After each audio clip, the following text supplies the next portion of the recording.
It's gonna be really hard to not go pow, pow, pow. Sorry, I gotta stop. I just really gotta stop. What's happening, family? I'm Jet Tila, bringing you a new episode of Ready Jet Cook, where I show you essential Asian dishes from shop to plate.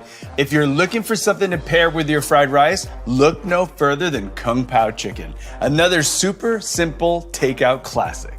I'm sure you've ordered Kung Pao chicken a million times, but today we're bringing this sweet, sour, spicy takeout dish into your kitchen. Let me show you just how easy it is to make. But first, Kung Pao that subscribe button so you're the first to know when I've got a new recipe. All right, guys, let's do this. Kung Pao chicken was my grandma's go-to dish anytime she didn't have a meal plan, but we never complained because it was so delicious. It's also a dish I made for Allie really early on when we were dating, so it holds a special place in my heart. Kung Pao comes from the Sichuan area of China, which is known for two things, chilies and vinegar. And speaking of vinegar, Kung Pao uses black vinegar, which is very unique because it's made from rice. It's fermented in clay pots from anywhere from 6 months to many, many years. So it has that cool, funky, unique flavor, and it's great for dipping dumplings. So I've got my vinegar. We really need to talk about chili garlic sauce. So Chinese chili garlic sauce is pretty unique. I know sambal and sriracha have been pretty popular over the years, but in my opinion, chili garlic sauce from China is its own thing because it's got a ton of flavor, it's got a good amount of heat and garlic, and it's not overly vinegar like those other sauces can be. Like its namesake, chili garlic sauce ingredients are basically chili, garlic, but with the addition of some vinegar and sugar, so it has a nice, really round flavor, and that's why it's fantastic on its own. I've got a ton more ingredients I need to get. I will catch you back in the kitchen for the cook.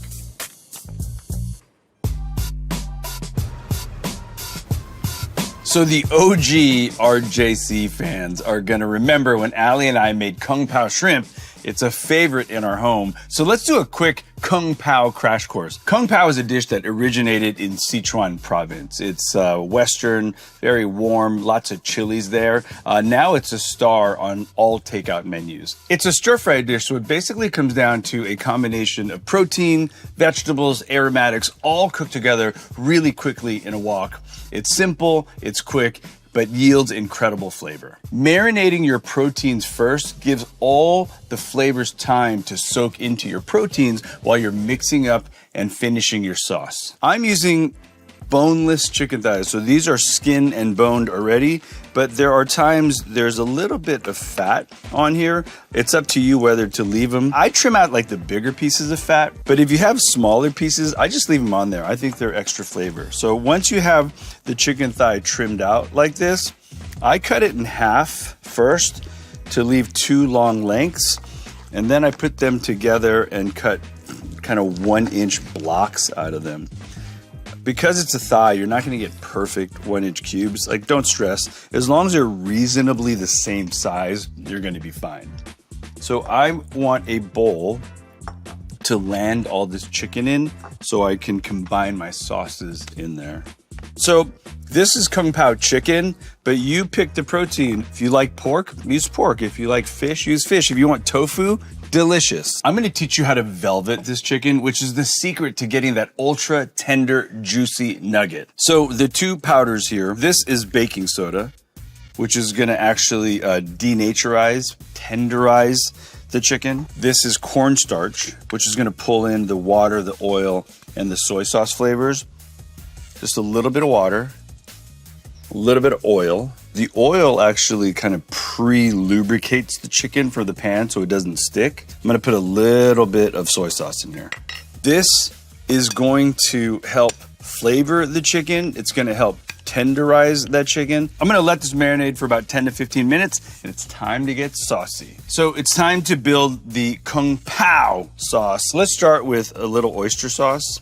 And this is black vinegar. Another hallmark of Sichuan food is heat, because they grow a lot of chilies there. And I'm using Chinese chili garlic sauce to get deep umami flavors. You guys know my secret, chicken power. It's very important that you use a Chinese chicken powder, not a American or Latin bouillon, because these are formulated very specifically to have that Chinese taste to it. And in the world of Chinese cuisine, there's a billion types of soy sauces. This is dark soy, which means it has a little bit of molasses. It's brewed and reduced more. It's not going to be crazy salty, but it's going to have deep kind of color and a rich flavor that is slightly sweet. The star of Sichuan cuisine is this right here, Sichuan peppercorn. It is truly unique in the food world. It is simultaneously sour like citric acid, spicy, and very floral. And the effect of this on the palate, it's actually quite numbing. So we have this term in Chinese cuisine called ma la. It's hot and numbing. This is super ma la. So you could either buy it whole and you have to ground it yourself, or you can actually just buy the powder. Either one is fine, but use it sparingly because it actually will numb people's tongues. Kind of great for a prank as well, but you didn't hear it from me. Although this sauce is pretty thick, I need to dilute this and still kind of make a glaze. So the way to do it is to make a slurry. I have cornstarch in here and I'm adding water. I'm going to stir this up to make a slurry. Don't dump the cornstarch right into the sauce because it'll just clump up. The best way to work it in is to dilute it with water, then put it in just like this. And you've just made Kung Pao sauce. If you find yourself falling in love with a recipe and making it a ton, make this recipe ×4, ×5, put it in a squeeze bottle, put it in the fridge, and you've got Kung Pao sauce at your disposal. All right, team, I've got my chicken marinating and my sauce is ready. It's time to move on to the vegetable prep. So for ginger, I peel it. You know, technically you don't have to peel ginger because you really aren't gonna taste the skin. I just think it looks cleaner when it's peeled.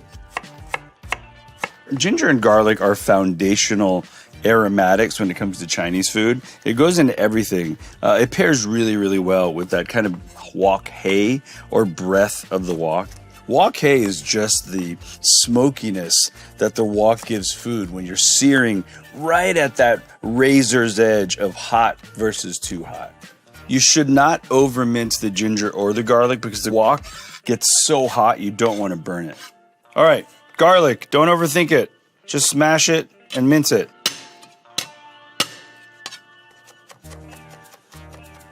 Half cup of each bell pepper. Tile becomes a slice becomes a dice.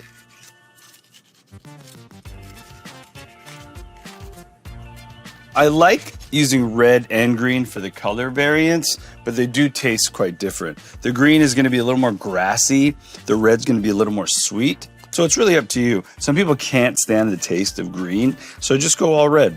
I'm keeping them in the large dice this time to match with the chicken. I'm thinking about like the look and the geometry of like all these vegetables and how they're going to plate up. All right, onion. Tip, root, discard, half, peel. Dice everything today.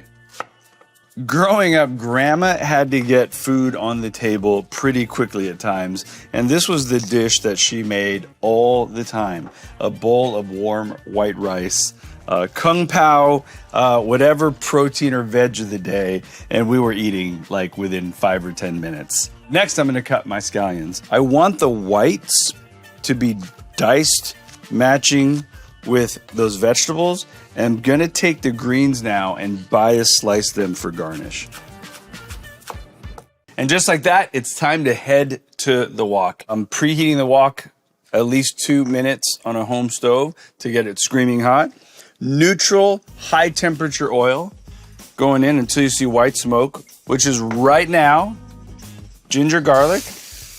And it's all about order of operation. Whatever takes longer to cook is gonna go in sooner. And in this case, it's gonna be the chicken.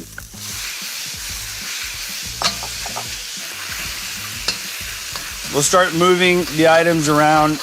Make sure to scrape as you go. Anything that starts to stick, the sooner you get it, the sooner you convert it into deliciousness. Because if you don't get it, you're gonna convert it into burn.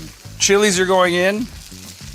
Warn everyone in the house that chili vapors are gonna happen soon. Because of the shape of the wok, anything you toss comes right to the middle.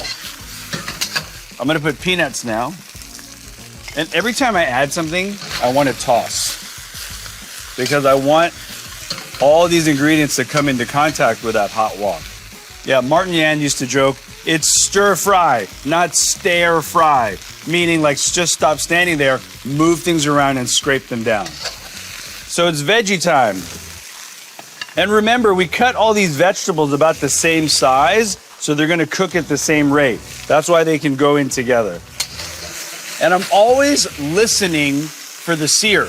As long as the wok is screaming, that means you're at a good heat. If it starts to kind of quiet down, don't put anything in there, let it come back up to temp, and then keep moving. And people are like, yo, how do you toss food in the wok? It's pretty easy once you kind of understand it. Let me kind of give you the mechanics. I'm trying to get the food to the far side, flip and bring it back. And what's gonna help you is using this shovel, right? So we're gonna kind of center all the food. I'm gonna position the shovel to push it forward, and then simultaneously flip and pull back towards me. And that's how you get a nice wok toss, by using the shovel. So remember, there is cornstarch in here. So give this sauce a stir before you add it to the pan. Cornstarch starts to thicken or quote unquote activate. Work the sauce in, let it start to come to a boil. And as it comes to a boil, it's gonna thicken up nicely. I love to give you the visual cues before plating. So has the sauce thickened into a glaze? Check. Chicken cooked through, veggies cooked through, check. It's time to garnish and turn off the heat. All right, those tops, and these are those bias sliced green tops.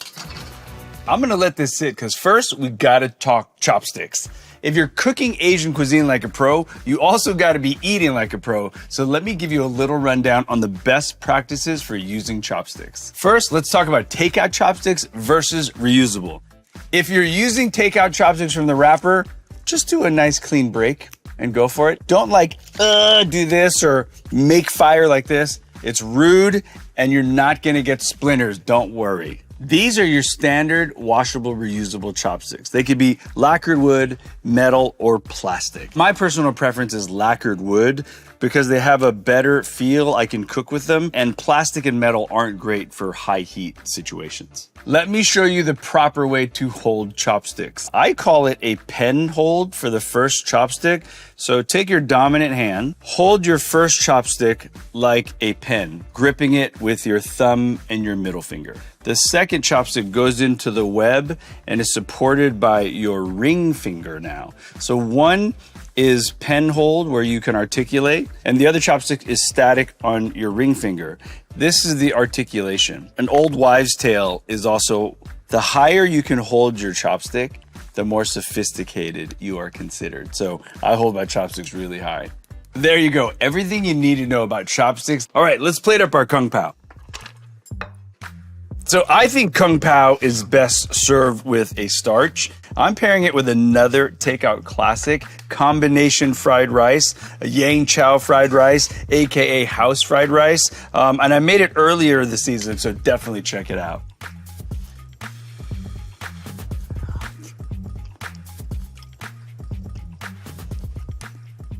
I mean, this dish packs a punch. You get that numbing spice from the Sichuan peppercorn, the notes of sweet and sour from the chicken and the sauce, and the crunch of the vegetables. This really is an irresistible classic. Kung pao, fried rice. The punch of this kung pao chicken pairs perfectly with the more mellow and almost sweet notes of the fried rice and shrimp. This is an irresistible pair. This dish has been a staple in my house, and hopefully it will become one in yours. If you're hungry after watching this, please give kung pao a try and leave me a comment below and tell me how yours turned out. Don't forget to subscribe, and I'll see you next time on Ready, Jet, Cook.